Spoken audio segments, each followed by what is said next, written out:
percaya penuh pada semesta.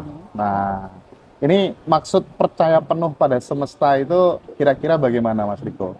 Oh, jadi gini, misal kita simbolkan dengan arus sungai lah.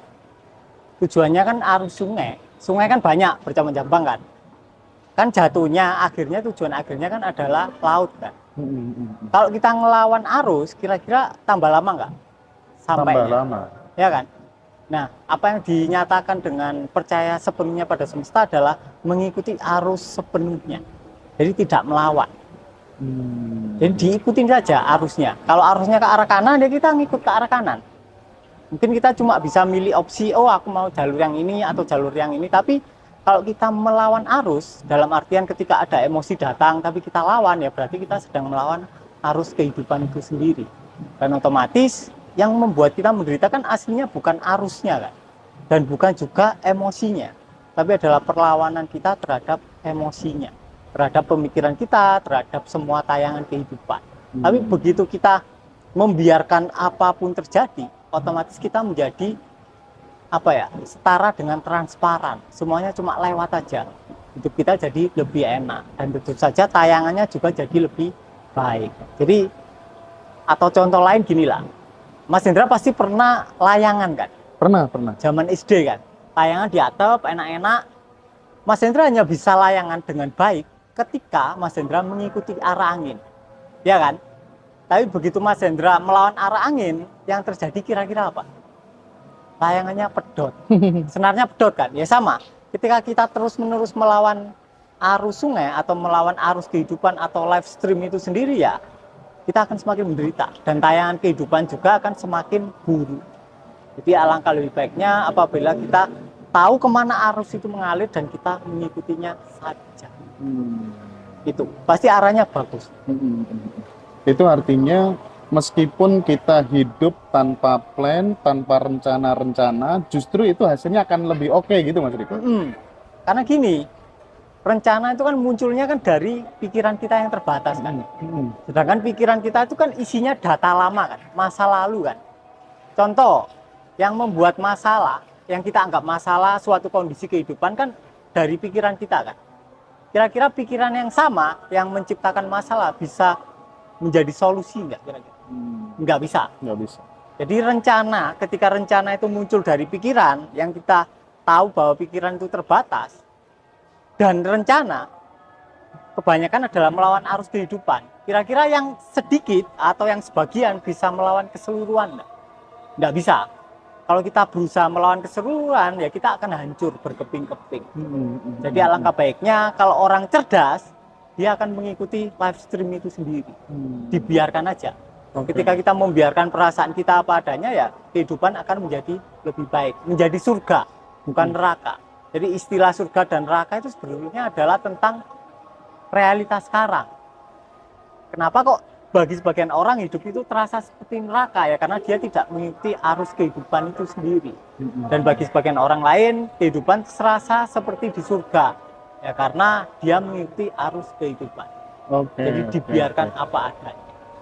Untuk percaya penuh pada semesta itu, Mas Riko, ini kan sesuatu yang mungkin sangat baru gitu, karena dari kecil kita terinjek, diajari oleh guru-guru kita waktu di sekolah bahwa hidup itu harus punya cita-cita. Kamu hidup itu harus punya mimpi gitu ya. Nah, sementara Mas Riko itu pernah mengatakan kurang lebihnya begini, semua rencana pikiranmu hanyalah lelucon di hadapan kesadaran. Terus orang bijak mengatakan bila engkau ingin membuat Tuhan tertawa, cukup katakan saja rencanamu kepadanya. Nah, ini gimana ketika kemudian dari kecil kita sudah terdoktrin untuk membuat cita-cita tuh mulainya dari mana, Mas Riko? Nah, untuk rencana dulu lah. Rencana itu kan munculnya ketika kita mulai melawan kan. Mulai melawan, kita tidak terima terhadap tayangan yang sedang terjadi, terus kita mulai merencanakan, aku nggak mau tayang ini nih. Aku nggak mau melihat batu besar di hadapanku, aku ingin melihat hal lain. Bisa nggak kira-kira? Nggak bisa. Selama kita merencanakan, ya kita akan terus mengalami kegagalan. Karena rencana berasal dari pikiran yang terbatas. Gitu. Nah, untuk keinginan, ketika kita menginginkan sesuatu, maka kita belum mempunyai hal tersebut. Ya kan? Contoh lah. Contoh kita ingin mobil. Ya kan? Kita ingin mobil berarti dalam kenyataannya kita belum mempunyai mobil. Ya. Nah, ketika kita terus-menerus mengingat keinginan kita, pertanyaan selanjutnya adalah ketika kita sedang mengingat keinginan kita sedang mengingat apa aslinya? Ketika kita lagi inget nih, oh aku ingin mobil, sebenarnya kita sedang mengingat bahwa kita tidak punya mobil. Semakin kita mengingat keinginan kita, maka semakin kita mengingat kondisi kita bahwa kita tidak punya mobil. Sedang osilasi di dalam kekurangan kita. Nah, ketika kita sudah punya mobil, kita masih ingin mobil. Masih juga. Misal, mobil kita udah banyak. Udah enggak Kan? Iya. Orang kaya, kira-kira pingin kaya enggak? Enggak, pasti pingin hal lain. Ya kan? Nah, itu. Jadi keinginan itu adalah sumbernya dari rasa kekurangan. Semakin kita berkutat di keinginan, maka kita semakin merasa kurang. Alangkah lebih baiknya apabila rasa kekurangannya disadari langsung. Otomatis kita merasa sudah memiliki barang yang kita inginkan. Maka sudah bukan lagi keinginan, tapi adalah sebuah keputusan atau sebuah pilihan atau intensi istilahnya. Ada perbedaan dasar nih antara intensi sama keinginan. Kalau keinginan geraknya dari rasa kekurangan dan nggak akan pernah terjadi. Tapi kalau intensi pasti terjadi. Karena kita milih jalur. Tapi tetap mengikuti arus kehidupan. Kalau kita mau melewati sebuah wilayah yang bagus, mungkin di pertengahan wilayah kita mengalami wilayah yang buruk. Tapi akan cuma sementara. Ketika dibiarkan lewat ya sudah selesai. Easy going aja. Nah, itu yang penting. Tapi bukan berarti ketika kemudian kita sudah stay di kesadaran, itu bukan berarti terus kemudian kita tidak punya keinginan sama sekali gitu ya? Nggak ada memang. Nggak ada keinginan sama sekali. Memang tidak ada. Ketika kita benar-benar stay di ruang atau di kesadaran, memang nggak ada. Adanya mungkin intensi. Tapi semuanya serba mudah. Semuanya serba mudah. Semuanya serba mudah. Terus kalau di materi Zoom itu kan ada yin yang manifestation, ya, manifestasi. Atau kemudian sahabat-sahabat menyebutnya sebagai manifestasi berbasis kesadaran atau apalah. Nah itu gimana, Mas Riko? Itu kan juga manifestasi itu kan berarti tetap punya keinginan, tapi basisnya adalah kesadaran, basisnya adalah kita nggak ada kekurangan, tapi disebut masih punya keinginan. Itu kan agak paradok, gimana Mas Riko? Oke, jadi gini, inti dari manifestasi itu sebetulnya intensi, niat. Intensi, niat, tekad yang kuat gitu kan? Bukan tekad yang kuat, niat. Halus. Oke. Contoh gini lah, sampean ingin menggerakkan tangan sama niat menggerakkan tangan itu beda, ya kan? Kalau niat ya udah langsung angkat, tapi kalau ingin tangannya masih di sini. Nah, oh berarti langsung action gitu kira-kira atau gimana? Ada actionnya spontan. Ketika sampean niat, sampean kan nggak ada upaya menggerakkan tangan kan, langsung gerak kan. Ada perbedaan. Itu intensi ya. Intensi. Spontan. Spontan. Oke. Bisa dibilang juga kita itu secara tidak langsung diarahkan, dibimbing, digerakkan langsung oleh kecerdasan yang tanpa batas gitu kira-kira ya Mas. Ya sama kayak gini lah. Ketika Musa bilang, Tuhan baru akan mengabulkan kalau kalian sudah merasa memiliki. Nah itu kan bukan keinginan, tapi adalah wilayah yang melampaui keinginan. Tuhan hanya mengabulkan doa ketika kalian sudah merasa memiliki. Artinya kalau kalian sekarang ingin kaya, ya kalian akan kaya beneran ketika kalian sudah benar-benar merasa kaya. Nah, gimana caranya merasa kaya? Ya kalian harus menyadari rasa kekurangannya terlebih dahulu. Ketika kalian disadari total, rasa kekurangannya mencair, kalian akan sampai di wilayah yang itu adalah diri kalian sendiri. Dan itu adalah keberlimpahan. Parameternya apa ketika kemudian kita udah sampai di wilayah itu? Parameternya kita tahu. parameternya cuma satu, kita tahu. Dan nggak ada lagi rasa berkurang. Oke, Enggak. misalnya Mas Riko yang sedang dalam kondisi punya keinginan itu tadi gitu. Praktik menyadarinya bagaimana Mas Riko sampai kemudian kita itu sudah sampai di wilayah itu gitu. Nah, ya kita harus menyadari sensasi keinginan itu kayak gimana. Tiap orang beda nih. Iya, Ada ketika iya. dia pingin sesuatu, dadanya nggak enak. Iya, iya. Ada yang misal kayak secara mental tubuhnya maju ke depan. Oke. Ada yang secara fisikal kakinya kayak melayang. Beda-beda lah tiap Beda-beda. orang Ada ya. yang kepalanya pening.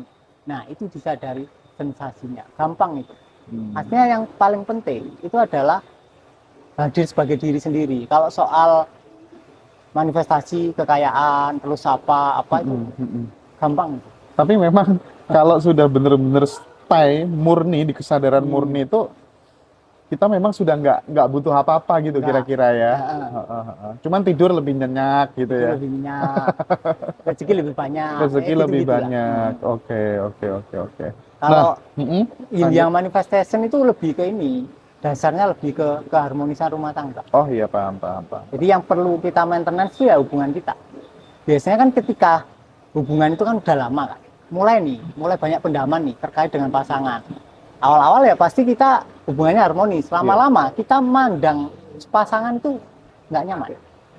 Kayak ada rasa-rasa kita nggak mau mandang. Mandang matanya aja kita kayak menghindar. Nah itu berarti mulai perlu maintenance. Nah ketika hubungan mulai harmonis pasti ada salah satu pihak yang energinya dominan yang. Terus ada yang satu pihak energinya dominan yin. Kalian bisa jatuh cinta satu sama lain karena perbedaan pola energi. Ada yang yang, ada yang yin. Nah, yang ini intensinya biasanya banyak. Yang yin enggak, dia datar. mungkin nggak Mas sama-sama yang gitu, Nggak sama-sama mungkin. yin nggak mungkin. Makanya ada LGBT. Oh. Kenapa kok laki bisa suka sama laki? Karena perbedaan struktur energinya. Ada yang, ada yang yin. Nggak mungkin yang sama yang jatuh cinta. Nggak mungkin. Nggak mungkin. Oh gitu Mas. Nah, yang yin jadi lahan bagi intensinya yang gampang. Kalau sama tanya Om Joko itu yang. Kalau istrinya tidak mengiyakan keinginannya, itu susah terjadi. Oh gitu. Dan itu sekaligus ketika kemudian di dalam relationship, hubungan suami istri, itu misalnya ada ketidakharmonisan gitu ya, itu berarti akan berpengaruh juga terhadap rezeki gitu kan kira-kira? Pengaruh. Pengaruh ya? Pengaruh. Karena interaksi utama kita kan sama keluarga. Sama keluarga, kalau kita udah dewasa ya pasti sama istri, anak lah. Kalau itu nggak beres, pasti yang lain jadi kayak agak-agak melenceng. Nah, tapi kalau dilihat dari keseluruhan kehidupan, bahkan interaksi kita sama istri, itu kan awal mulanya karena interaksi sama orang tua kita. Kalau ini nggak benar, pendamanya ada, itu akan terbawa dengan kehubungan kita saat ini. Ya Tapi udah buyar. bener sih yang disampaikan Mas Riko. Jadi aku kalau pengen apa-apa, istri itu selalu mengiyakan dan sering terjadi gitu. Berarti ya. aku yang gitu ya. Nah itu. Oke. Ya, oke, menarik sekali. Nah, terus gini Mas Riko kan kita kan udah lama ya ngobrol kayak gini, diskusi gitu ya, sharing sama teman-teman sahabat semuanya.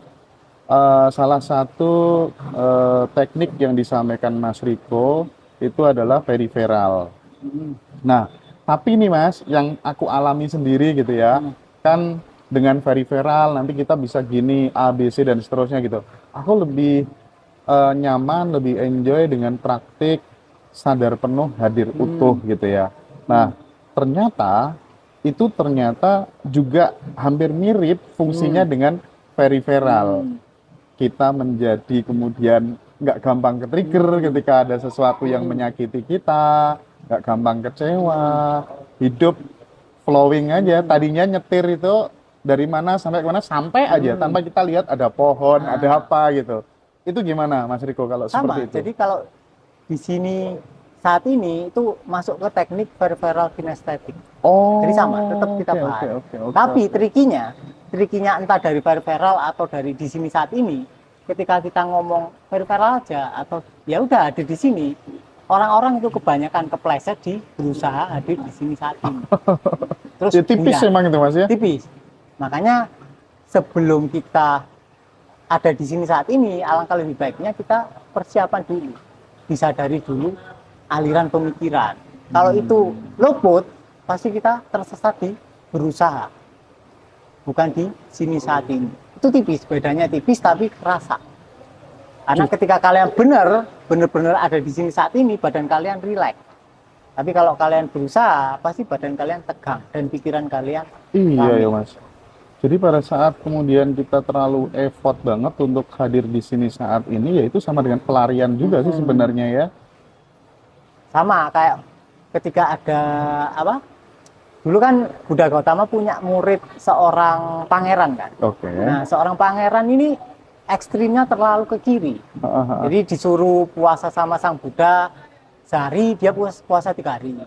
Terus disuruh meditasi di tempat teduh, beliau meditasinya di tempat yang terik. Akhirnya dibilang sama sang Buddha, "Hei pangeran, kamu kan ini pangeran, pasti pandai bermain gawai kayak gitar loh.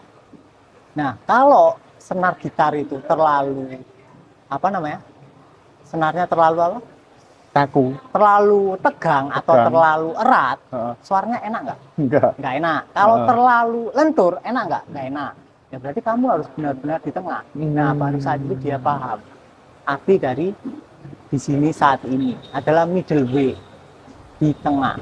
Mengapa semua ajaran itu ajarannya adalah middle way, di tengah? Ya karena kita harus bisa antara effortless sama effort, tapi effortless tapi masih ada kewaspadaan. Tapi waspadanya pasif. Jadi kita nggak ngantuk.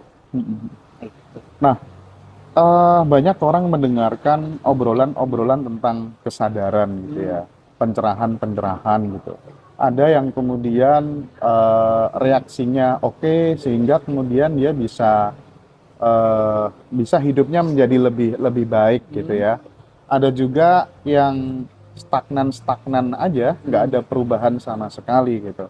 Nah, maksudku gini Mas, kita memutuskan untuk belajar, sementara orang lain santai-santai aja misalnya. Nah, keputusan untuk belajar seperti itu sebenarnya sudah tertulis dari sananya, terancang oleh kecerdasan semesta itu sendiri, atau sebenarnya memang benar-benar kita ini jalan hidup kita itu kita yang menentukan gitu. Dalam perspektif deterministik itu kan paradoks dengan eksistensialisme gitu kan ya. Kalau eksistensialisme dia percaya penuh bahwa manusia menulis jalan hidupnya sendiri. Deterministik enggak, ada hal-hal di luar yang ngontrol, termasuk kemudian struktur otak, termasuk kemudian data lama. Bagaimana Mas melihat ini? Oke, jadi gini, kita bahas setan dulu lah, iblis dulu. Iblis kan menggoda Adam kan, ya kan? Nah sekarang tak tanya, yang nyuruh iblis menggoda Adam siapa? Ceritanya sih Tuhan gitu. Ya kan? Berarti kenapa kok sampai di semua konsep ajaran kuno itu pasti ada simbolik iblis? Karena manusia belum siap untuk memahami paradoks dari keesaan Tuhan. Karena dunia kan terbagi jadi dualitas, kejadian buruk, kejadian baik. Kejadian baik ditimpakan ke Tuhan, oh ini berarti adalah berkat Tuhan. Tapi kejadian buruk ditimpakan ke setan atau iblis. Karena dia belum siap.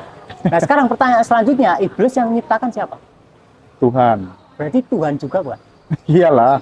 Iya kan? Iya, manifestasi Tuhan juga.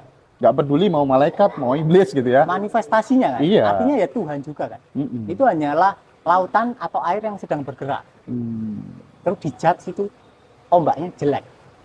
Nah sekarang tak tanya, ketika ada lautan besar, lautannya besar, terus ombaknya ini gulung kuming atau beriak lah. Apakah ombak itu punya free will? Atau free will itu bahkan berasal dari lautan? Oke, jangan-jangan gini Mas, apa tuh namanya kayak kontestasi pemilu gitu ya. Kita memilih presiden A, presiden B, kita dengan bangganya, oh ini free willku gitu. Ternyata bagi elit gitu, bagi elit politik itu ternyata sudah didesain dari sana gitu. Nggak ada free will aslinya nggak ada. Nggak ada, oke. Jadi semua orang tercerahkan pasti bilang yang ada itu hanya kesadaran. Ketika yang ada kesadaran, maka handphone adalah kesadaran. Keren, Mas Hendra adalah keren, kesadaran, keren. Riko kesadaran, Novi kesadaran, Ambrosi, Mas Rosi kesadaran, Udara juga kesadaran. Iya, iya, iya. Bahkan apa namanya, kotoran manusia itu juga kesadaran. Oke, oke. Ya kan? Terus di mana letaknya yang bukan kesadaran? Ya Iya, kan? Dan iya, semuanya iya. kesadaran. Terus kira-kira yang disebut kotoran manusia ada free will nggak? Nggak ada ya, sama. Itu cuma mesin yang tidak ada jiwanya. Oh, asik ini. Jadi nggak ada free will.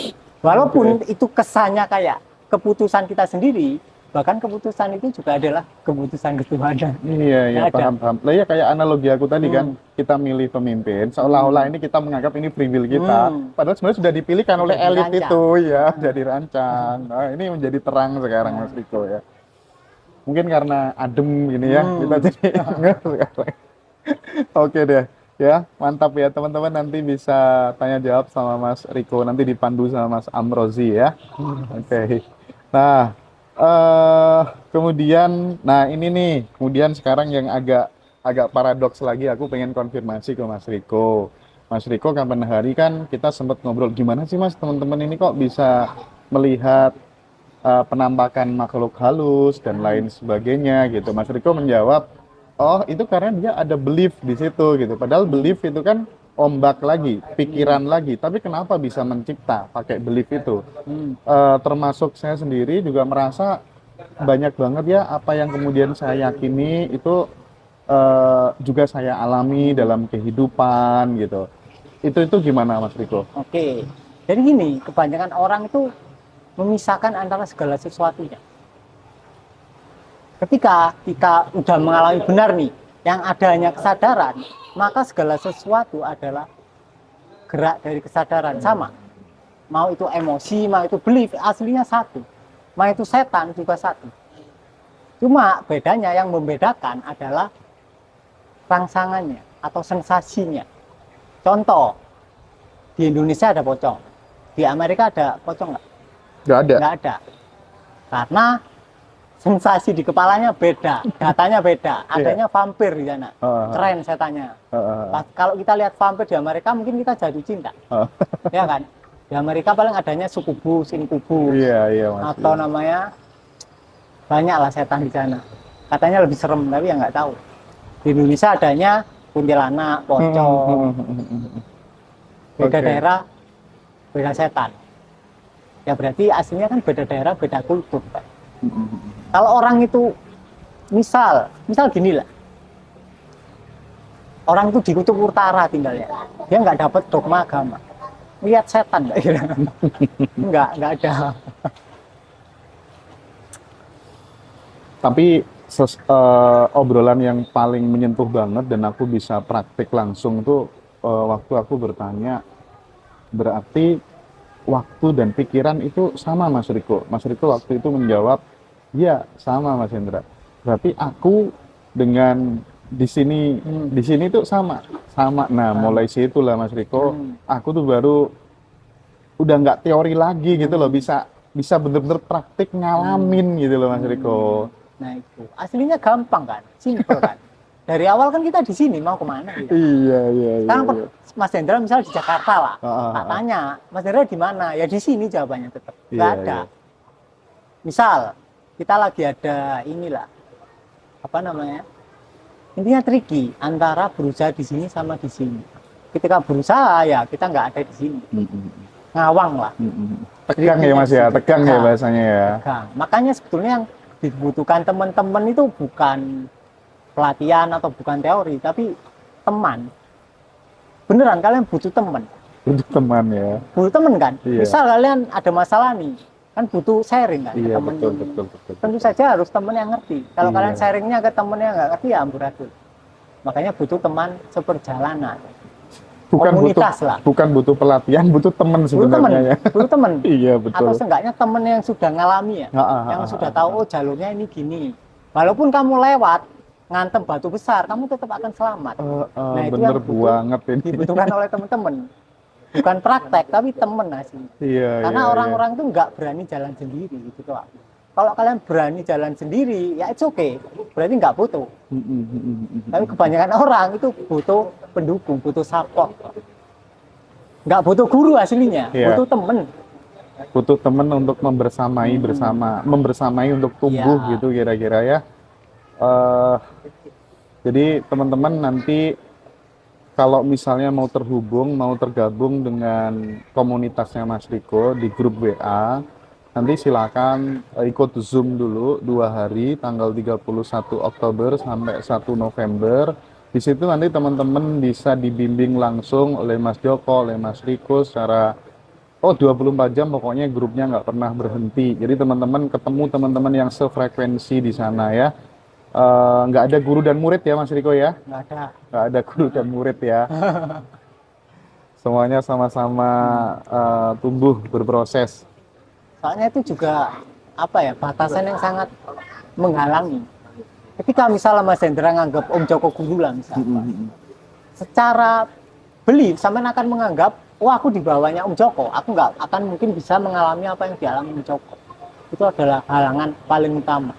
Makanya kayak Ananda, adiknya Gautama, itu tercerahkan tepat ketika Gautama mati. Nggak bisa, selama Gautama masih hidup, Ananda nggak bisa tercerahkan. Malam, tepat malam ketika Gautama mati, Ananda tercerahkan. Karena Gautama juga udah bilang, sebelum aku mati kayaknya kamu nggak bisa tercerahkan. Karena Ananda secara tidak sadar menganggap Gautama adalah gurunya.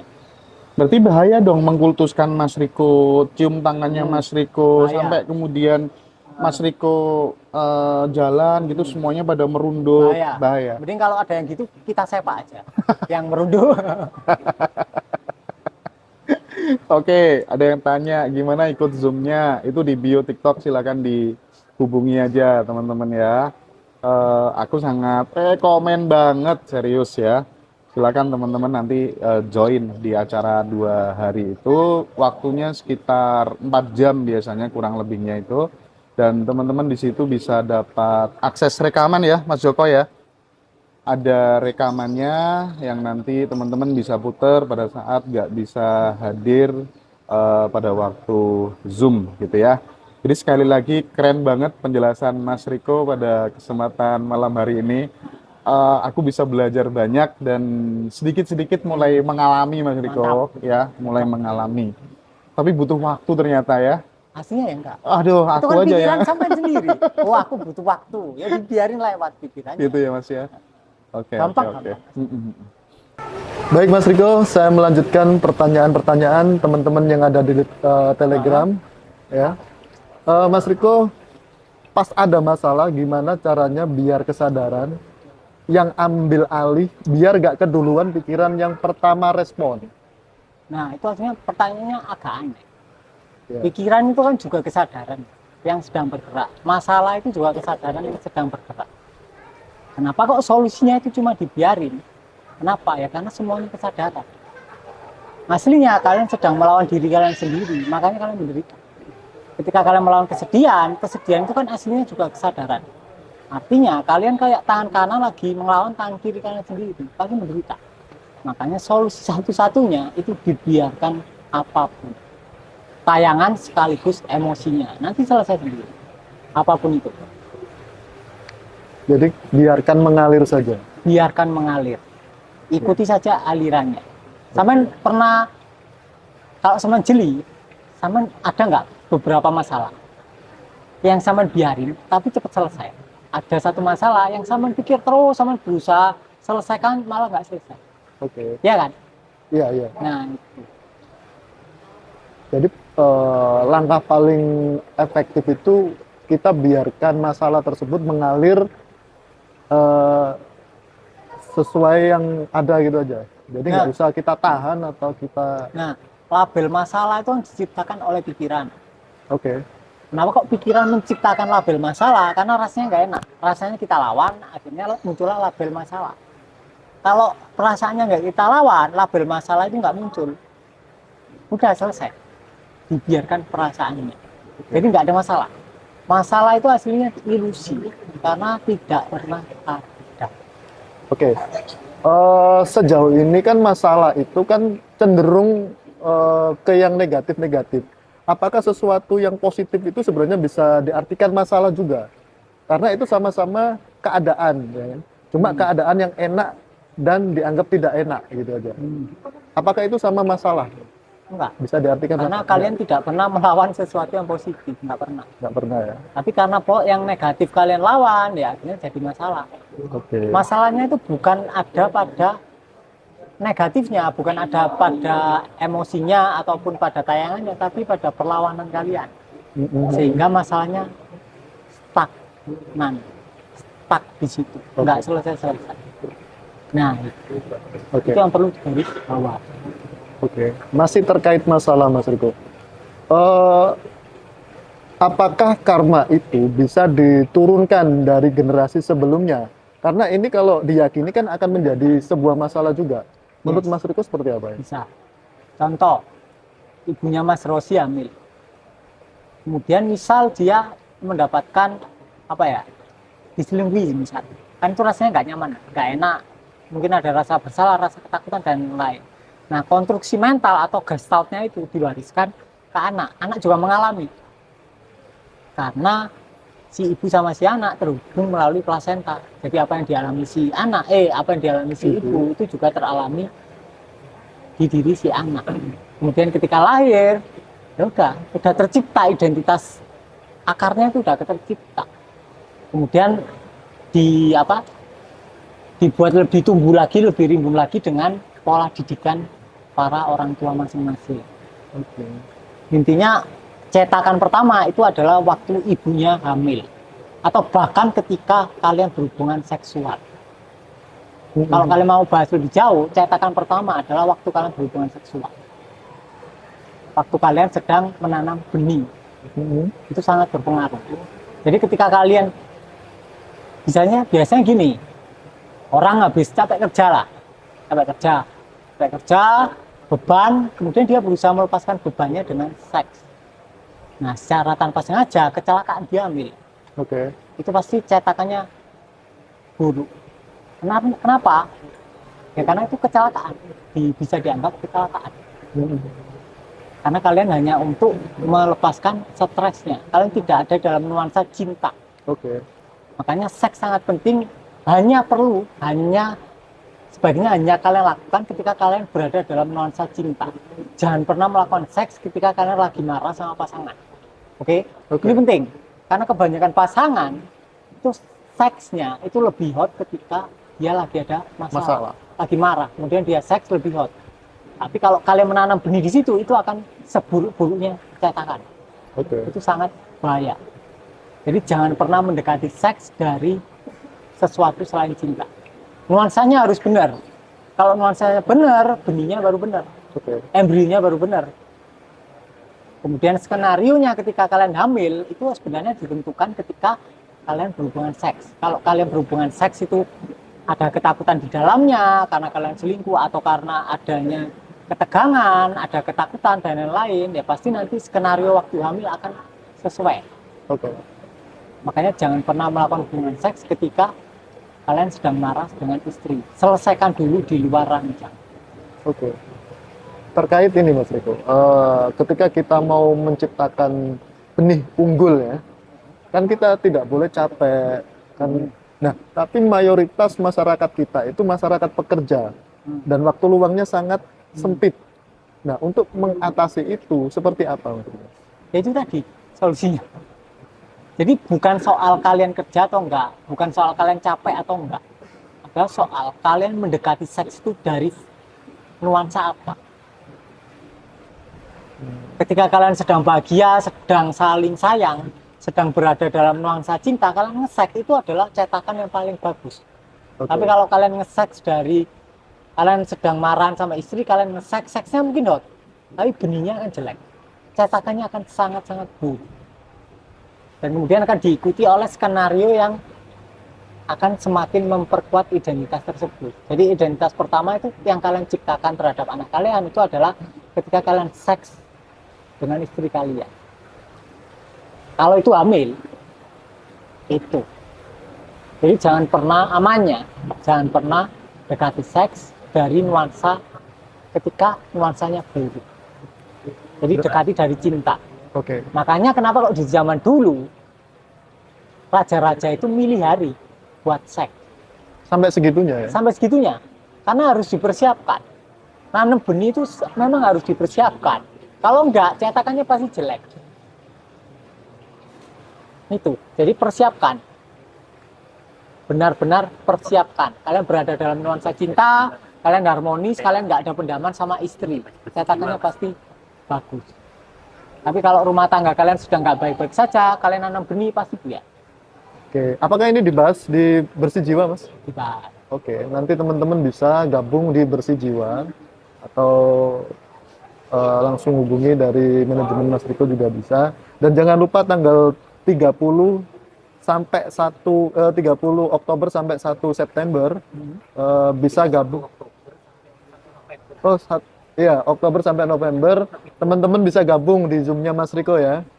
Oke. Oke, lanjut Mas Riko. Bagaimana mendatangkan ya kan keberuntungan yang berkelanjutan? Ya disadari ketakutannya, disadari rasa kekurangan. Itu paling gampang. Paling gampang. Alumni kita kan barusan itu kan, dapat apa itu? Mercy. Ya. Jadi alumni kita habis dapat Mercy. Ya karena cukup disadari rasa kekurangannya. Ketika sudah disadari, tiba-tiba ada aja uang buat beli Mercy. Padahal sebelumnya saldonya nggak cukup. Iya. Bahkan kartu kalau umpama dia main nyicil itu nggak bisa. Karena berapa? 2 ya, CL2 ya.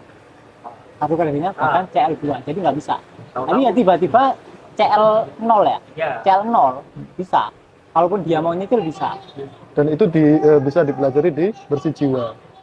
Di tanpa pintu. Di letting in bisa. Letting in bisa. Jadi juga. sangat perlu untuk merilis atau bukan merilis, membiarkan rasa kekurangannya, dibiarkan disadari, ya udah nanti datang sendiri. Intinya bisa ya untuk mendatangkan keberuntungan yang terus-menerus atau berkelanjutan.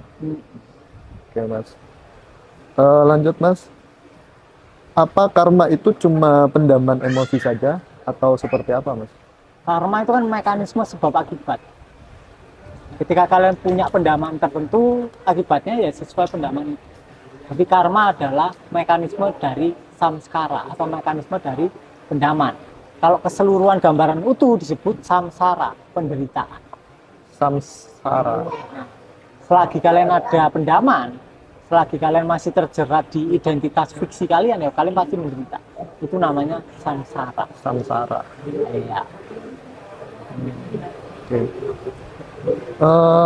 Lalu bagaimana cara menarik magnet energi positifnya, Mas? Cara menarik energi positif. Ditarik. Nggak bisa. Nggak usah ditarik, Nggak nanti bisa. ditarik. Kalian kan energi itu sendiri. Sekarang tak tanya, kalau di kuantum fisika, di fisika yang asli nih, pelajaran asli, ada energi positif negatif nggak? Ada. Beneran? Beneran ada. Ada. Ada. Ada. Ada. Atau nggak ada? Kayaknya sih ada. Waktu belajar. Nggak ada. Nggak ada. Nggak ada yang bisa disebut energi positif negatif. Adanya energi. Kalau muatan ada, muatan positif negatif yang saling berinteraksi. Tapi itu bukan energi. Itu adalah ekspresi dari energinya. Tapi kalau energi murni, jadi nggak ada yang bisa disebut energi positif, energi negatif. Oke. Kalaupun kita mau memanfaatkan energi positif, kalau semua orang memanfaatkan energi positif, kita gampang-gampangan logika lah. Misal penduduk bumi 100 lah. 100 orang menggunakan energi positif. Yang kita judge positif. Kan berarti ketersediaan energi yang kita kira positif itu sangat sedikit. Yang negatif nggak kepake. Di atmosfer banyak. Berarti nggak ada ya hukum Bener tarik nggak? menarik itu ya? Bener kan? Iya. Artinya kita aslinya nggak perlu menarik. Kalaupun kita berusaha menarik yang positif, semua orang narik yang positif, ketersediaannya sangat minim. Lantas Nah, dulu sekarang ada gimana cara kita mendaya gunakan yang selama ini kita anggap negatif? itu bisa Itu poin diperdayakan. penting. Poin pentingnya. Poin pentingnya di situ Poin ya. penting. Semua yang negatif kita perdayakan.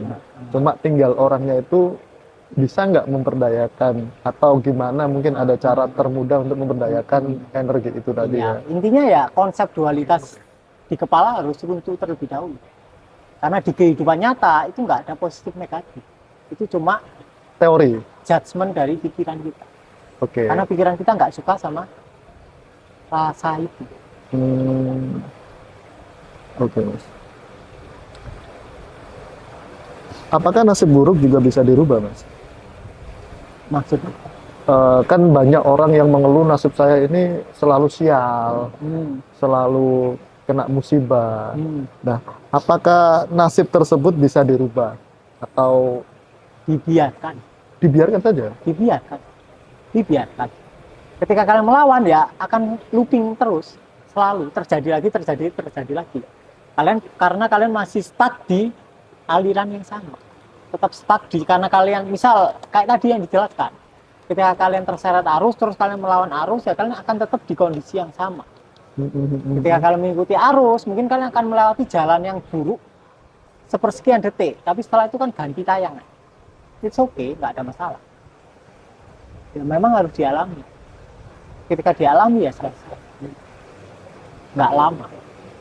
Perlawanan kalian yang bikin itu lama. Karena kalian melawan. Akhirnya lama. Sama kayak buku novel, kalian nggak mau baca satu halaman, akhirnya bolak-balik di situ. Kalian nggak bisa buka halaman selanjutnya, nggak bisa. Gimana orang kalian nggak menerima skenario yang di halaman ke-100? Kalian mau buka halaman ke-105 gimana? Nggak bisa. Harus melewati. Harus dilewati. Ketika kita mengikuti arus, membiarkannya lewat, itu udah selesai kan? Ternyata nggak semenakutkan yang pikiran kita. Biasa aja ternyata.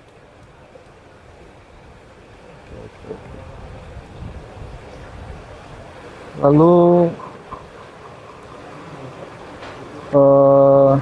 apakah bisa diperjelaskan, Mas Riko? Apa namanya? Oke, kurang keras ya. Bagaimana sikap kita terhadap semesta yang sehingga semesta tetap memberikan satu keberkahan dan keberhasilan? Dilepas lagi atau gimana? Nah itu dualitas, pertanyaannya dualitas. Berarti dari pertanyaan itu, orang yang bertanya menganggap semesta terpisah dari kita. Menganggap semesta adalah suatu sosok yang memberikan. Padahal kita adalah semesta itu sendiri. Maka nggak ada istilah memberikan dan yang diberi. Nggak ada, karena keduanya adalah satu, bukan dua. Maka kurang cepat pertanyaannya. Kalau semesta memberikan, ya karena kita sendiri adalah semesta itu sendiri. Oke. Terus bersatu dengan semesta itu apakah hanya sekedar pengetahuan dan memahami atau memang sesuatu rasa atau hanya merasa bersatu? Oke, kita anggaplah semesta itu kesadaran. Dari awal kita udah kesadaran. Hijab atau penghalang yang paling menghalangi kita untuk mengalami kesatuan dengan semesta atau kesadaran karena kita berusaha menyatukan diri. Awalnya kita udah nyatu nih, kita air nih, misal kita air dari awal di situ di kolam. Usaha air, setetes air untuk menyatu sama keseluruhan kolam itu justru menjadi penghalang. Ketika kita rileks, kita mengalami kesatuan secara aktual. Bukan soal rasa, tapi kita mengalami secara aktual. Dan itu akan kalian pahami ketika kalian mengalami by experience, nomenanya. Oke. Oke teman-teman, saya ingatkan lagi, jangan lupa nanti gabung di Zoom-nya Mas Riko 1 bulan penuh, tanggal 30 Oktober sampai 1 November. 31 Oktober. Oh ya, 31 Oktober sampai 1 November. 2 hari kan? 2 hari, jadi sebulan penuh. Oke Mas Riko, gimana nih caranya ngilangin ketakutan atau trauma yang belum kita alami, tapi trauma itu sudah melekat dalam diri kita? Bentar. Menghilangkan ketakutan dan trauma yang tidak pernah kita alami. Maksudnya hal yang belum terjadi. Jadi kita sudah berpikir, sudah trauma duluan nih. Saya besok mau ke Jakarta naik pesawat nih. jangan-jangan takut, jangan-jangan nanti begal orang di jalan dan lain sebagainya. Nah, cara menghilangi hal-hal tersebut itu seperti apa? Disadari keinginan menghilangkannya, dibiarkan. Jadi sensasi takutnya dibiarkan, gitu doang aslinya. Gampang aslinya. Poinnya cuma itu toh ya Ini dari itu doang. Mas. Cuma waktu webinar letting in kan kita tambahi cara-cara tertentu untuk mempermudah. Aslinya intinya itu. Kalau kalian udah bisa itu ya udah. Mungkin kalian cuma butuh temen ya nggak apa-apa gabung. Tapi kalau kalian udah bisa total, kalian nggak butuh temen ya nggak usah gabung, nggak perlu. Nah, ini terkait di keyakinan Jawa. Dalam kasana Jawa seringkali disebut istilah atau terminologi rasa atau roso. Ya, Mas. Nah, Mas Riko, hampir dalam hal apa saja dalam kasana Jawa, rasa menjadi semacam melting point. Apakah rasa ini hakikatnya adalah pencapaian kesadaran atau seperti apa? Jadi kalau di Jawa itu ada istilah roso. Jadi roso yang dimaksud dalam ajaran Jawa itu bukanlah perasaan. Itu adalah background dari perasaan. Bahkan kata roso aslinya nggak begitu tepat. Makanya istilahnya kan tanpi noyong opo kan, nggak bisa dinamai. Makanya istilah roso bahkan nggak tepat. Intinya roso itu bukanlah perasaan, bukan emosi, bukan pikiran. Roso itu adalah latar belakang atau ruang di mana perasaan muncul dan dikembangkan. Jadi bukan pencapaian kesadaran, bukan ya? Kita udah sadar dari awal. Coba lah Mas Rosi usahakan nggak sadar, bisa nggak? Nggak bisa, nggak ada tombol off-nya. Ya. Kita cuma mengira kita lagi tidak sadar. Bahkan perkiraan kita atau dugaan kita sedang nggak sadar itu terjadi di dalam kesadaran. Oke. Jadi intinya rasa itu tadi apa tuh? Latar belakang atau Latar ruang belakang. dari perasaan. Ruang dari perasaan kita sendiri ya. Oke. Atau bagaimana relasi antara rasa dan kesadaran, Mas? Relasinya itu apa? Rasa dan kesadaran. Rasa dan kesadaran. Rasa yang mana? Rasa yang tadi. Iya. Rasa yang tadi sama. Sama. Tapi kalau korelasi antara kesadaran dan perasaan itu adalah manifestasi dari kesadaran. Jadi kesadaran itu adalah air, lautan, sedangkan perasaan adalah ombaknya. Jadi nggak terpisah. Perasaan adalah ekspresi dari kesadaran. Jadi satu kesatuan itu sendiri Satu. ya. Makanya nggak ada yang perlu ditolak, dibiarkan saja. Oke. Ini ada pertanyaan bagus, Mas Riko. Setelah fase terendah, bagaimana sikap kita terhadap semesta yang sehingga semesta tetap memberikan satu keberkahan dan keberhasilan? Kita sedang ada di fase terendah. Iya. Nah, Setelah fase Oke. terendah. Setelahnya ya udah dibiarin aja. Kalian perlu menyadari pikiran kalian yang menjudge kalian sedang berada di fase terendah. Rendah dan tinggi itu kan cuma penghakiman dari pikiran kan. Nah itu yang perlu kalian sadari.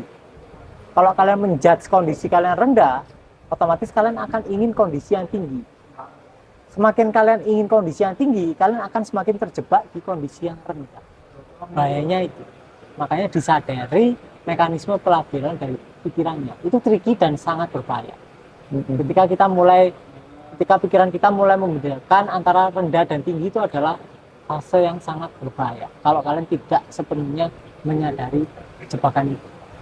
Jadi perlu disadari pikirannya, oh ini fase rendah, nggak ada ya. itu kan cuma suara pikiran, judgement, penghakiman dari pikiran, asumsinya yang menghakimi pikiran kita sendiri ya? Pikiran kita sendiri, pikiran kita menghakimi pikiran sebelumnya. Ya kan? Benar. Contoh, misal gini, pikiranku tiba-tiba gini, Joko kayak seru rek, gak teko-teko.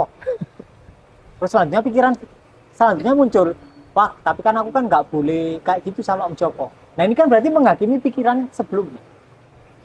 Yang dihakimi itu bukan kita, yang dihakimi oleh pikiran adalah pikiran-pikiran sebelumnya. Oke. Jadi kita tidak tersentuh oleh pemikiran aslinya, kalau kita jeli ya. Siap. Makanya perlunya menyadari gerakan pikiran kita sendiri. Ini kayaknya juga ada yang termakan pikiran, Mas. Ini pertanyaan seperti ini. beliaunya ini dulu pernah tunangan terus nggak jadi, ya kan? Terus dia itu yang menjauh. Nah, habis itu beliaunya menikah duluan, sekarang hidupnya kok rasanya kena karma gitu. Nah, ngatasinya gimana Mas itu? Padahal kita lepas juga baik-baik antar keluargaan itu.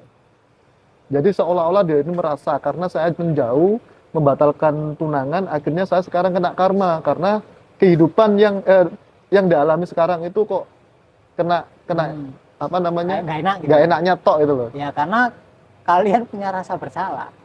Rasa bersalah itu nggak kalian sadari, tapi kalian kubur. Akhirnya itu mengekspresikan dirinya dalam berbagai tayangan sekarang. Misal, Mas Amrosi, misal Mas Rosi merasa bersalah nih, otomatis Mas Rosi kan pingin dihukum. Iya. Misal Mas Rosi berbuat buruk ke Om Joko, Mas Rosi merasa bersalah ke Om Joko. Secara nggak langsung, Mas Rosi pingin dibalas sama Om Joko, bener nggak? Sama, ketika sama merasa bersalah, sama ingin dihukum oleh kehidupan. Oke. Itu bahaya. Aslinya perasaan pendaman yang paling berbahaya, pertama adalah apatis, kedua adalah rasa bersalah, ketiga baru malu. Oke.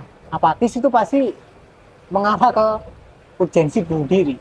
Tapi ketika orang apa namanya merasa bersalah, itu kan nggak bisa dirubah, tetap merasa dirinya bersalah dan itu akan terbangun atau terbentuk dalam mindsetnya dia, Mas. Makanya dibiarkan, dialami total rasa bersalahnya, nanti hilang sendiri. Kan itu cuma masalah sensasi. Apa bedanya cara menghilangkan rasa bersalah itu dengan merasa tidak bersalah? Kan susah itu membedakan. Gampang. Ketika sampean berusaha menghilangkan, ketika sampean berusaha lari dari rasa bersalah, rasanya nggak enak di badan. Tapi ketika sampean sudah tidak merasa bersalah, rasanya enteng.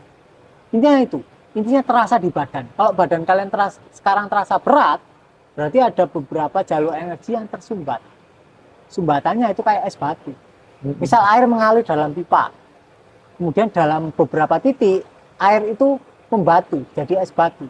Jadi bukan berarti yang dinamakan sumbatan itu adalah bukan energi, itu juga energi yang memadat.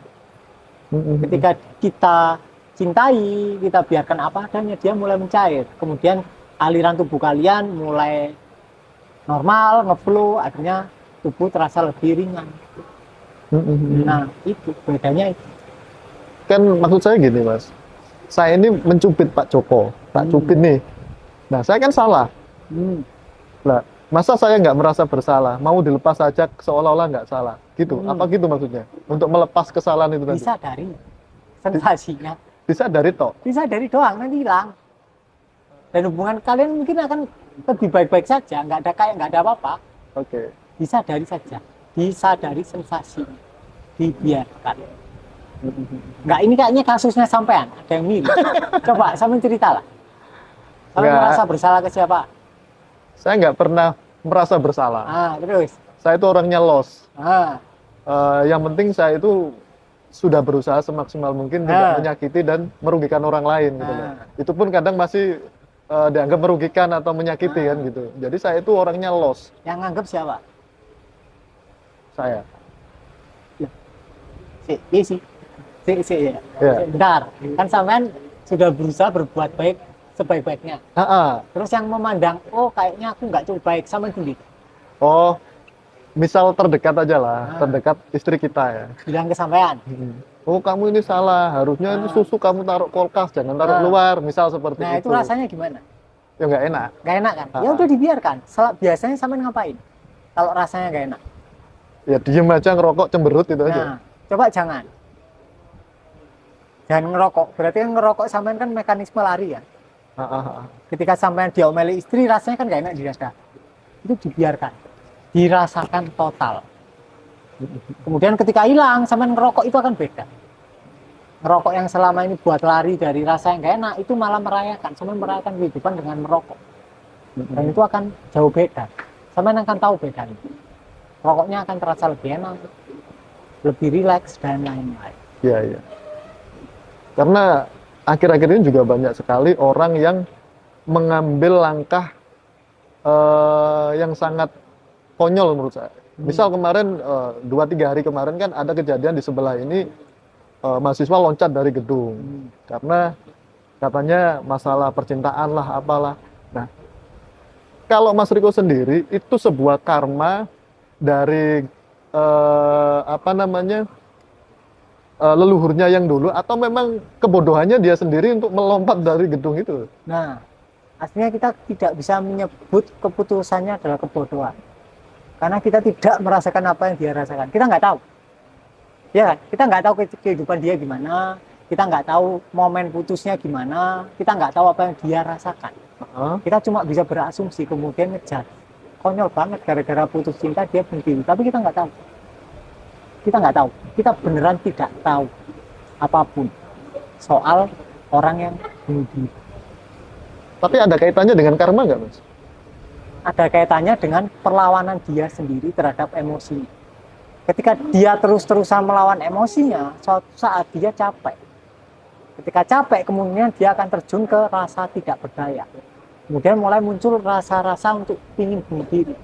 Awal-awal mungkin nggak diturutin, lama-lama itu tiba-tiba terjadi tanpa dia duga. Pasti ada lah kejadian-kejadian yang merangsang dia semakin ingin bunuh diri. Nah itu. Tapi secara detail emosinya kita nggak pernah tahu apa yang dia rasakan. Jadi sangat tidak elok untuk menjudge orang tersebut konyol atau bodoh. Itu menurutku sih. Lantas apakah samskara orang tua kita yang sudah meninggal bisa menurun ke anaknya? Nurunnya ya waktu orang tua kalian hamil, bukan waktu setelah mati. Bukan waktu setelah mati ya? Masalahnya, ketika orang tua kalian ada pendaman, terus dia hamil, pendamannya belum selesai, artinya kan turun. Nenek kalian punya orang tuanya nenek kalian belum selesai, turun ke nenek. Kita nggak tahu, cetakan identitas kita dan pendaman kita itu udah generasi keberapa, nggak tahu kita. Pasti sudah banyak. Karena makin zaman penderitaannya makin besar kan. Kita nggak tahu sudah berapa generasi. Intinya ada dalam state yang sangat berbahaya. Sangat berbahaya. Makanya lebih baik kita mulai belajar untuk tidak melawan, dibiarkan saja. Biarkan saja mengalir gitu, Mas ya. Terus bagaimana tanda-tandanya kalau luka batin masa kecil itu sudah hilang, Mas? Nggak ada tandanya, kalian tahu sendiri. Kalau itu udah selesai, kalian tahu. Karena itu kan tubuh kalian sendiri. Kalian tahu kalau kalian sedang ada rasa nggak enak. Kalian juga akan tahu kalau itu udah selesai. Kalian tahu. Mungkin orang lain nggak tahu, tapi kalian tahu. Mungkin orang lain cuma akan melihat, oh wajahmu kok berubah ya. Kamu sekarang lebih santai, lebih rileks. Tapi kalian akan tahu lebih dahulu ketika udah selesai. Nggak mungkin kalian nggak tahu. Nggak mungkin. Itu. Oke, Mas Riko. Pada saat seminar, iya. Oke, Mas, ini saya lanjut ya. Tidak ada komunikasi yang dimungkinkan apabila engkau menyentuh pasanganmu dengan jari jemarimu. Engkau harus menyentuh dari jiwamu melalui jari jemarimu. Itu artinya apa, Mas? Jadi gini, kebanyakan orang itu menyentuh itu ya asal sentuh, tapi dia tidak pernah menyadari sentuhannya. Itu fatal, karena kerasa. Cewek itu kan lebih peka daripada cowok. Ketika kalian nyentuh dia nih, nyentuh tangannya atau nyentuh foreplay atau apa, dan kalian tiba-tiba pikiran kalian nggak ada di situ, kalian nggak hadir di momen itu, dia tahu, karena sentuhan kalian rasanya nggak enak. Garing gitu. Garing. Nah, kalau kalian sudah bisa menguasai ini, menyentuh secara sadar, kalian akan menjadi pria yang langka. Karena nggak banyak orang yang memahami hal ini. Biasanya orang kan nyentuh ya asal sentuh. Nah, itu. Berarti cewek itu lebih peka ya? Lebih peka. Mana sentuhan itu ada? Tahu, dia tahu. Dia tahu. Kalau sementara istri, pasti tahu. Oke. Lanjut nih, Mas. Nada adalah pemaknaanmu, itu adalah penghakimanmu, itu adalah tentang dirimu sendiri. Itu maksudnya apa, Mas? Ini saya kutip dari Mas Riko sendiri. Sama kayak gini. Yang tadi bilang apa namanya? Ini apa namanya? Oh, orang yang bunuh diri itu konyol. Itu kan pemaknaan kita sendiri, bukan tentang orang matinya. Heeh. Itu adalah pemikiran kita sendiri, asumsi kita sendiri bahwa orang yang bunuh diri itu konyol. Itu kan penghakiman. Penghakiman. Iya kan? Sama kayak gini.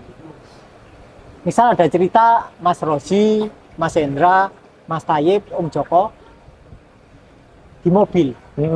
Kemudian disalib disalib mobil Serena misal. Iya. Mobil Serena.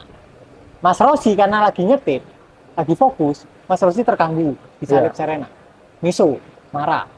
Iya. Mas Hendra karena lagi tidur, dia nggak mengalami apapun. Om Joko karena dia lagi pingin Serena, dia keinget, wah bagus rek mobilnya, tak beli. Mas Tayyip karena dulu mantan pacarnya waktu sekolah pernah selingkuh sama orang yang punya Serena, dia keinget. Kemudian dia merasa sakit hati.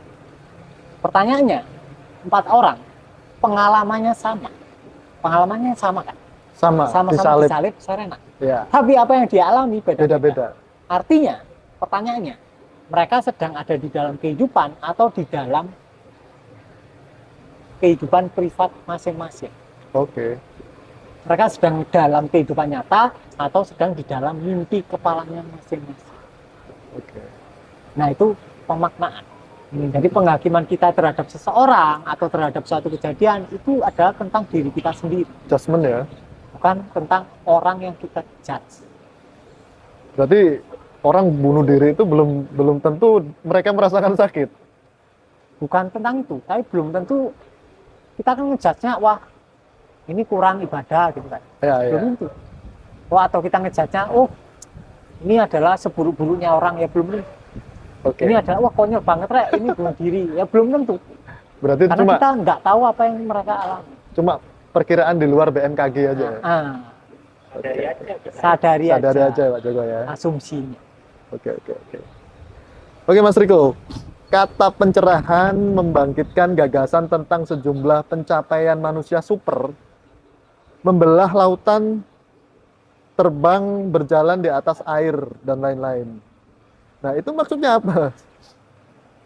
Itu kisah Spiderman. Contoh gini lah. Zaman sekarang kan ngehit superhero kan, Spiderman kan. Kalau ada komunitas tertentu tahun ini yang menganggap Spiderman nyata, walaupun orang-orang sekitar tahu nih Spiderman nggak nyata, dan itu digembor-gemborkan terus. Kira-kira selama 300 tahun, 300 ke depan, orang di masa depan akan menganggap Spiderman nyata atau enggak? Nyata. Ya sama. Sama nggak? Sama. Jadi kenapa kok kita punya konsep orang tercerahkan itu bisa membelah lautan, bisa terbang di atas awan? Ya itu adalah pikiran kita sendiri. Karena kita menganggap diri kita rendah.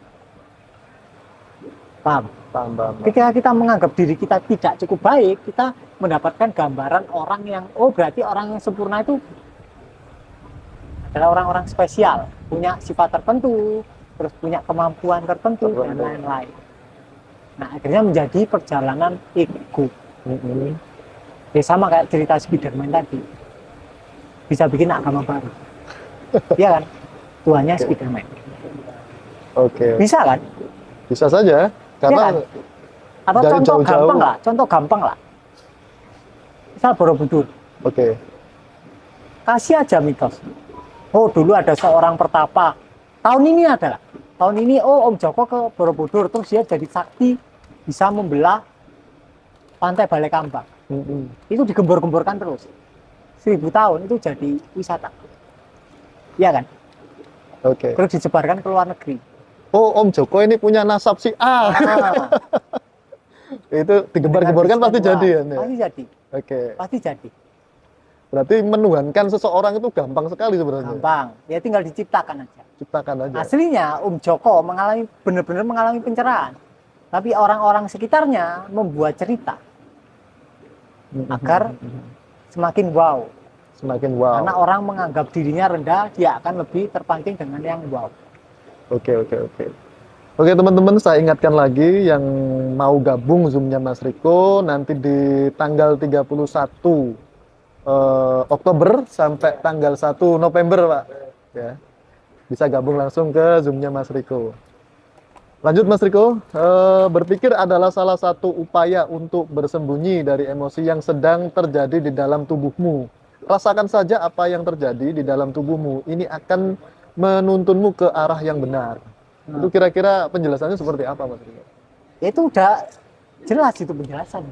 Ya tinggal dibiarkan, disadari Biarkan aja aja. perasaannya secara total. Tiba-tiba udah selesai, udah cair, ya udah selesai. Gitu doang. Jadi apapun itu harus kita sadari secara benar-benar sadar. Iya, betul itu, sangat-sangat betul. Perlu disadari. Perlu secara disadari. total. Semakin kamu berusaha memperbaiki dirimu, maka itu akan semakin memperkuat beliefmu bahwa dirimu rusak. Dan dan pada akhirnya itu semakin memperkuat ilusi seakan-akan diri benar-benar ada. Nah, ini menyadari semakin dirimu rusak itu seperti apa? Ini Contoh kok gini lah, menarik ini. kita dari kecil itu udah dapet dogma kamu itu buruk, nggak sempurna. Benar. Kemudian sebagai reaksi kita ingin memperbaiki diri, ya kan? Semakin kita berusaha memperbaiki diri, berarti kita semakin menyatakan bahwa identitas diri kita yang rusak atau yang buruk itu benar, ya kan? Semakin kita berusaha memperbaiki diri, maka identitas kita semakin abadi, ya enggak? Jadi merasa rendah itu tadi ya? Semakin abadi, karena kita semakin bereaksi. Oke. Makanya kenapa kok solusinya itu cuma disadari? Karena apapun selain disadari itu adalah cara untuk lari. Dan semakin mengabadikan pendaman dan identitas selama hilang. Oke. Berarti apapun masalah kita, apapun doktrin yang kita terima, itu kita sadari dan kita lepas. Nggak dilepas, dibiarkan. Dibiarkan, sorry. Kalau dilepas kita masih berusaha melepas ke ruang lain. Padahal nggak ada ruang lain selain diri kita sendiri. Oke Mas Riko, engkau bisa mendengar suara di luar tubuhmu, berupa suara temanmu, beburungan, serangga, ataupun keramaian lalu lintas. Engkau juga bisa mendengar suara yang ada di dalam kepalamu. Engkau bukanlah kedua jenis suara itu. Nah ini yang bikin kita bingung itu apa? Kalimat ini seperti apa? Ini bingung loh saya. Jadi gini, pikiran tuh lebih banyak kan berupa suara self talk, kayak bicara sendiri kan. Iya benar. Nah, sekarang tak tanya, sampean bisa ngelihat air itu kan? Bisa? Sampean air bukan? Bukan? Sampean bisa mendengarkan suara di kepala sampean, berarti sampean suara itu bukan? Mestinya iya. Hah? Lah, sampean kan bisa ngelihat ini kan? Bisa? Sampean air bukan? Bukan? Sampean bisa mendengar suaraku kan? Bisa? Bisa kan? Bisa. Sampean suaraku bukan? Bukan? Sampean bisa mendengarkan suara pikiran? Bisa. Berarti sampean suara pikiran itu bukan? Bukan? Nah, terus. Masalahnya sampean selama ini mengira suara itu adalah diri sampean. Benar. Kemudian Itu sampean saya rasakan. berdebat. Padahal cukup dibiarkan. Simpel hasilnya, sumpah simpel. Tidak ada yang rumit di situ. Sulit untuk menghilangkan suara-suara kayak gitu Mas. Nggak Jadi, usah dihilangkan, dibiarkan. Biarkan. Didengarkan saja. Itu nggak hilang-hilang karena kalian tidak pernah memberikan pendengaran kalian secara total. Kalian nggak pernah mendengarkan mereka secara total. Sama kayak anak sampean. Kalau tantrum nggak sampai dengerin, tantrum terus. Tapi begitu sampean dengerin, sampean kasih perhatian, ya enggak. Lenyap sendiri tantrumnya. Berarti suara di luar tubuh kita atau di pikiran kita itu sebenarnya bukan kita ya? Bukan kita. Bukan kita. Tapi paradoksnya itu adalah kita. Paradoksnya. Paradoksnya. Di awal-awal kita akan sadar, oh aku bukan pikiranku. Oh aku bukan Joko. Oh aku bukan tubuhku. Oh aku bukan pohon. Aku bukan semuanya. Ya aku adalah ini. Tapi di akhir kita tahu, oh ternyata aku adalah segalanya. Lantas yang menciptakan sumber suara itu siapa Mas? Ya kita sendiri. Kesadaran itu sendiri. Kesadaran suara itu yang menciptakan kita sendiri tapi bukan kita ya? Ya kita. paradoksnya itu. Paradoks. Di awal kita perlu membedakan, oh pikiran bukan aku. Tapi ketika kita sudah sampai, kita sudah bisa stay lama di kesadaran, tiba-tiba kita sadar, oh ternyata suara-suara ini juga ekspresiku sendiri. Ternyata pepohonan di depanku adalah ekspresiku sendiri. Ternyata dunia ini adalah ekspresiku sendiri, ada di dalam aku. Makanya kayak Al-Halaj pun bilang, matahari, bintang, bulan itu ada di dalam diriku. Oke. Kemudian dia dipenggal pemerintah. Oke, bicara tentang diri sendiri Mas ya. Kita kan biasanya melihat atau mendengar cerita atau kita menyaksikan di televisi atau secara real ya. Ada orang yang sakti mandraguna, bisa membekokkan apa namanya besi dan lain sebagainya. Apakah kita juga sama bisa melakukan hal yang sama seperti orang tersebut karena kita merasakan mempunyai part yang sama atau ada triki-trikinya atau gimana? Kadang saya berbicara seperti itu. Mereka sekarang, bisa kok, saya enggak gitu. Sekarang gini wis. Misal sampean pingin apa namanya? Belajar berjalan di atas air. Sampean belajar 10 tahun. Atau sampean belajar di aku sehari. Sampean milih mana? Sampean bayar aja 2 juta wis. Tak buat sampean berjalan di atas air. Besok bisa. Milih sampean ya? Milih Mas Riko. Tak berikan tiket kapal. Iya. Berjalan kan sama di atas air. Itu ngapung. Sama kan berjalan. Atau sampean pingin terbang di angkasa. Tak belikan tiket pesawat. Iya ya. Maksudnya ada hal yang lebih mudah. Kenapa kalian cari yang susah? Benar. Kalaupun itu bisa, itu adalah trik. Aku yakin 100% itu trik. Mustahil intinya ya. Bukan tentang mustahil, tapi itu adalah kecerdasan kita sendiri. Oh, kalau bentukan besi ya harus di bawah sini. Nah, expert pasti tahu sisi-sisi mana. Apakah ada campur tangan goib, Mas? Makhluk-makhluk yang tidak kasat mata. Bisa jadi. Bisa jadi karena itu adalah kepercayaan kalian sendiri. Kalau kalian percaya makhluk goib ada ya, itu adalah belief kalian sendiri. Sekarang tak tanya, mending kalian percaya mendapatkan uang itu gampang, atau kalian mending percaya lihat makhluk gaib itu gampang? Saya lebih cenderung ke A. Mendapatkan uang itu gampang. Iya kan? Ngapain kalian mau ngapain pertanyaan lihat ya, setan itu? Nggak penting juga. Kalau kalian ajak ngobrol, nggak mungkin. Nggak. Rata-rata orang indigo itu pasti kecilnya dibully. Dia stres. Jadi nggak ada sebenarnya orang indigo? Nggak ada.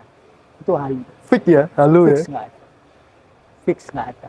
Berarti orang indigo yang kita eluh-eluhkan selama ini bisa melihat ABC yang tidak kasat mata itu nggak ada. Bahkan pernah dibahas oleh Buddha Gautama.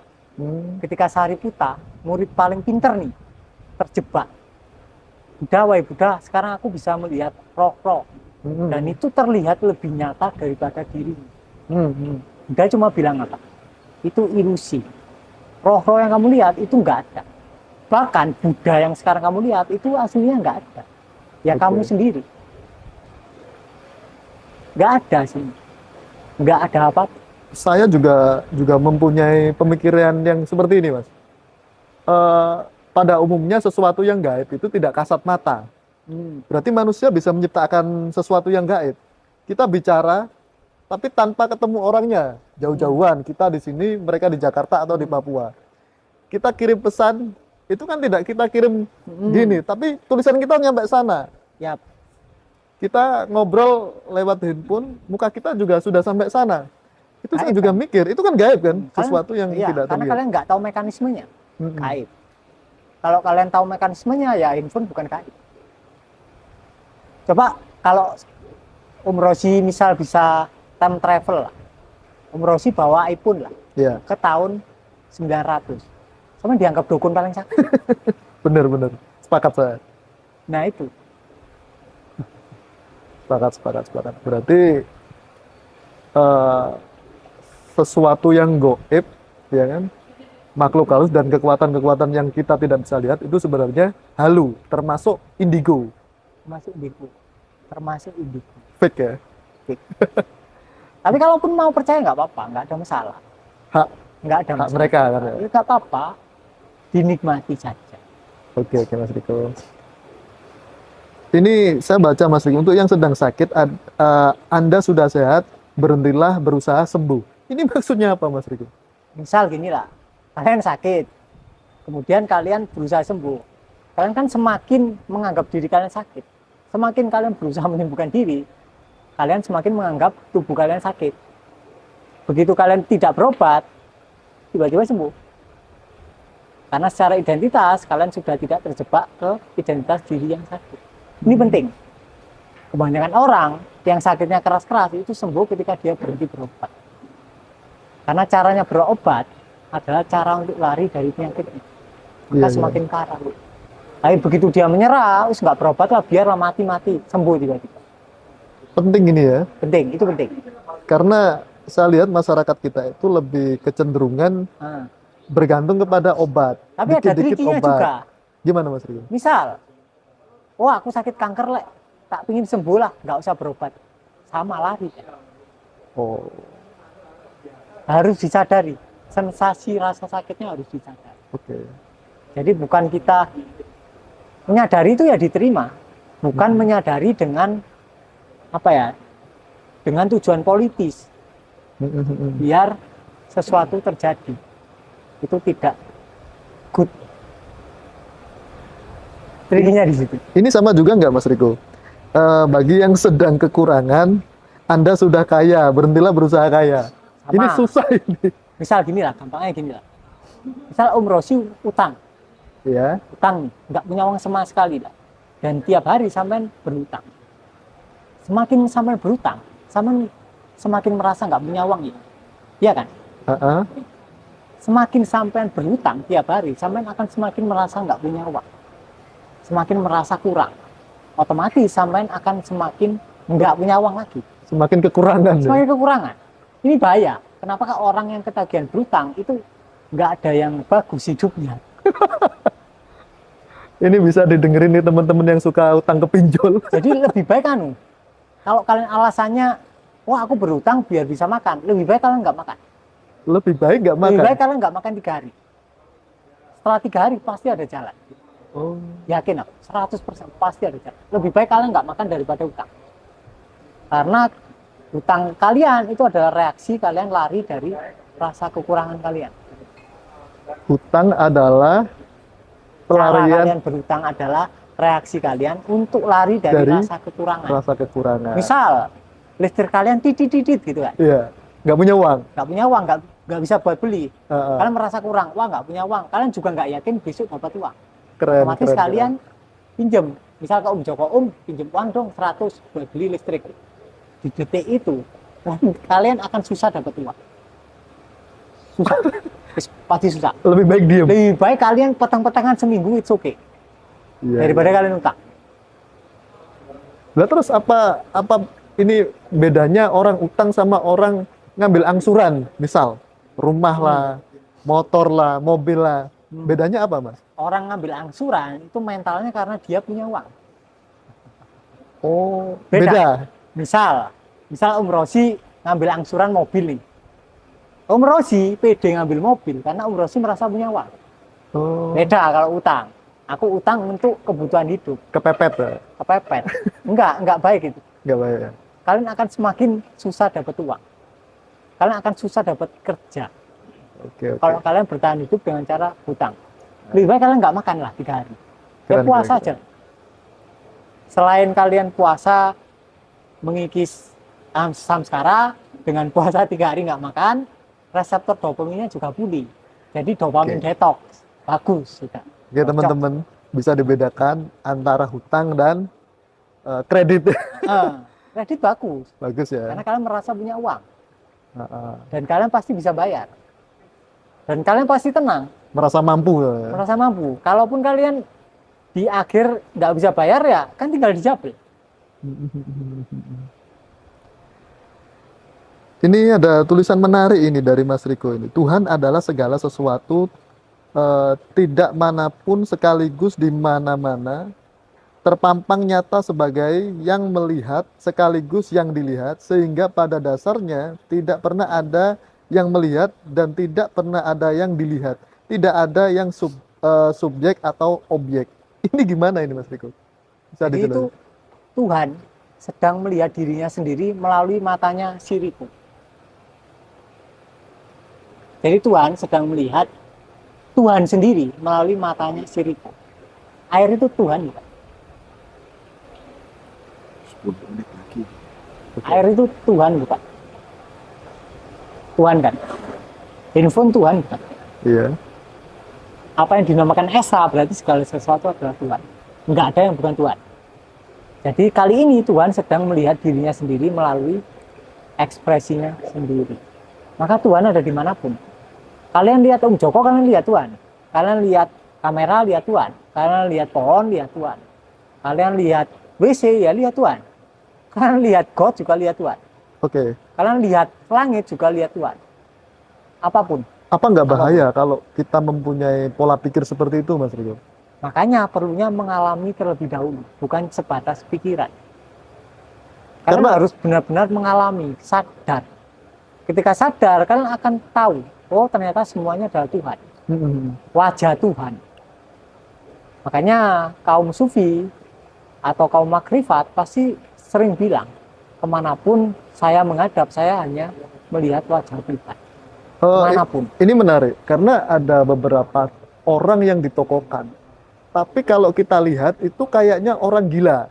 Misal nih, kalau di Muslim ya, ada yang namanya Jadab. Jadab. Nah, kayak siapa namanya?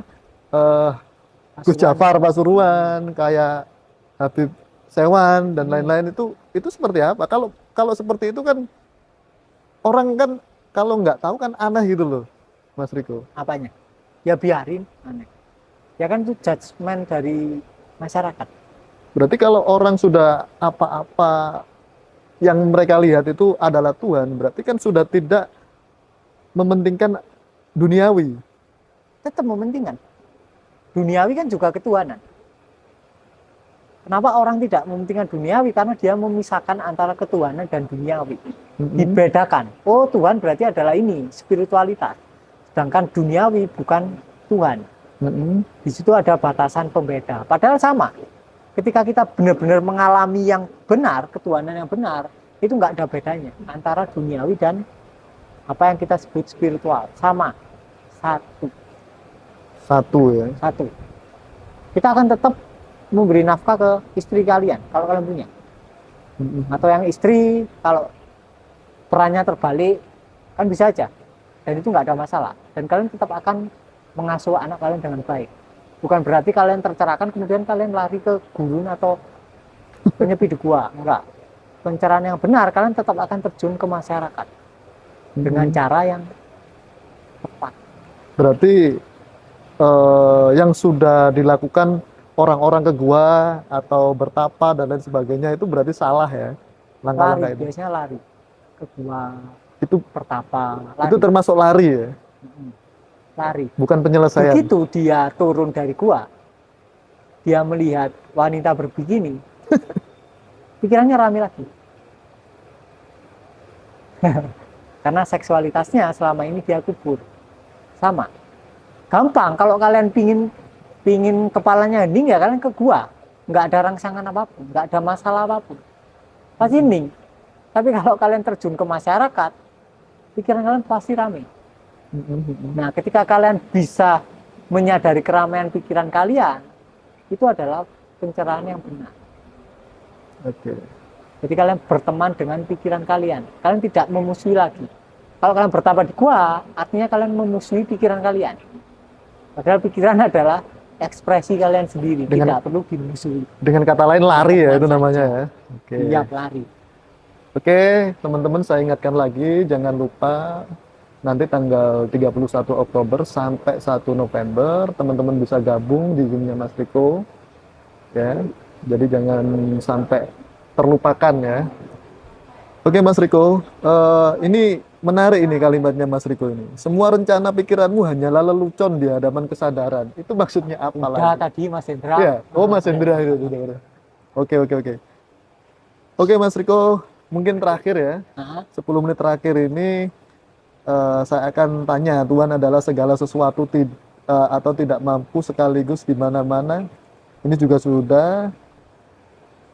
Mungkin ada pesan-pesan buat teman-teman yang nanti mau gabung Zoom-nya Mas Riko untuk tanggal 31 sampai 1. Nggak ada pesan sih, dibiarkan saja perasaan kalian, itu doang katanya pesannya, dibiarkan saja. Biarkan saja ya. Oke Mas Riko, terima kasih Terima atas kasih waktunya. juga. Semoga bermanfaat bagi semua teman-teman yang menyaksikan, terutama keluarga Ngaji Roso. Terima kasih Mas Riko. Sama-sama.